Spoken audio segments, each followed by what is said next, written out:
మహానగరంలో వినాయక నిమజ్జనం ప్రశాంతంగా ముగిసింది. 40 గంటల పాటు నిర్విఘ్నంగా సాగిన నిమజ్జన క్రతువులో వినాయక విగ్రహాలు గంగమ్మ ఒడికి చేరాయి. పోలీసు, జీహెచ్ఎంసీ సహా ఇతర శాఖల అధికారులంతా సమన్వయం చేసుకుంటూ పనిచేయడంతో ఎలాంటి ఆటంకాలు లేకుండా ఈ ఏడాది నిమజ్జనం విజయవంతంగా పూర్తయింది. ప్రశాంతంగా ముగియడం పట్ల ముఖ్యమంత్రి హర్షం వ్యక్తం చేశారు. అన్ని శాఖల అధికారులు, సిబ్బందికి అభినందనలు తెలిపారు.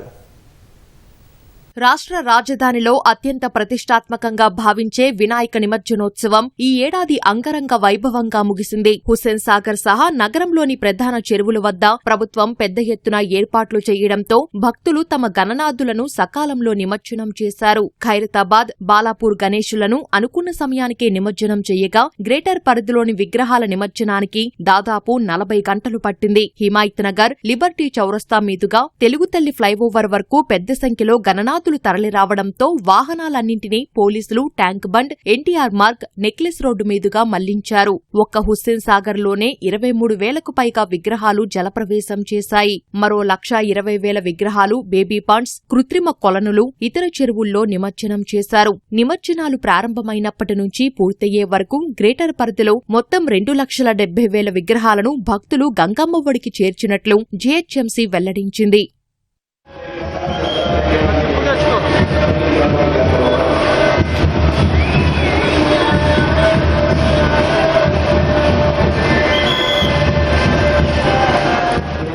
నిమజ్జన కార్యక్రమం సాఫీగా, సురక్షితంగా జరిగేలా క్షేత్రస్థాయిలో GHMC commissioner RV Karnan, city police commissioner CV Anand సహా ఉన్నతాధికారులు ఎప్పటికప్పుడు సమీక్షిస్తూ ప్రక్రియ వేగవంతం చేశారు. పోలీసులు 2 రోజులు నిద్ర లేకుండా 40 గంటల బందోబస్తు విధులు నిర్వహించారని ఈ సందర్భంగా సివి ఆనంద్ తెలిపారు. శోభాయాత్రలో జరిగిన గొడవల్లో మొత్తం 5 కేసులు నమోదైనట్లు సిపి వివరించారు.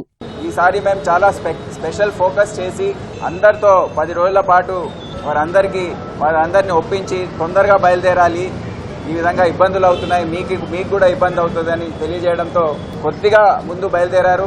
అయినా ఆలస్యమైంది.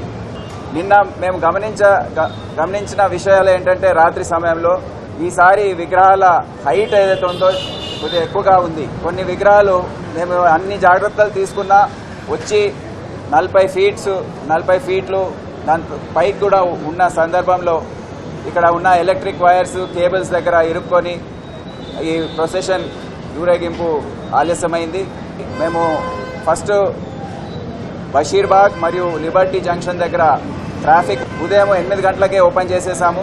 జిల్లాల్లోనూ నిమజ్జన ప్రక్రియ ముగిసింది. నిర్మల్లో శనివారం నుంచి వినాయక శోభాయాత్ర కొనసాగగా ఆదివారం సాయంత్రానికి ముగిసింది. నిజామాబాద్ జిల్లా బోధన్లోని గణపయ్యలు, జూనియర్ కళాశాల వినాయకుని బావిలో పెద్ద విగ్రహాలు, పట్టణ శివారులోని పసుపువాగులో నిమజ్జనం చేశారు. రాష్ట్ర వ్యాప్తంగా నిమజ్జనోత్సవాలు ప్రశాంతంగా ముగియడంపై ముఖ్యమంత్రి హర్షం వ్యక్తం చేశారు. 9 రోజులు ఎలాంటి అవాంఛనీయ ఘటనలు చోటు చేసుకోకుండా పోలీస్ శాఖ అహర్నిశలు పనిచేసిందని ప్రశంసించారు. కీలక పాత్ర పోషించిన పోలీస్, రెవెన్యూ, విద్యుత్, ఇతర శాఖల అధికారులు, సిబ్బంది, క్రెయిన్ ఆపరేటర్లు, భక్తులకు ముఖ్యమంత్రి అభినందనలు తెలిపారు.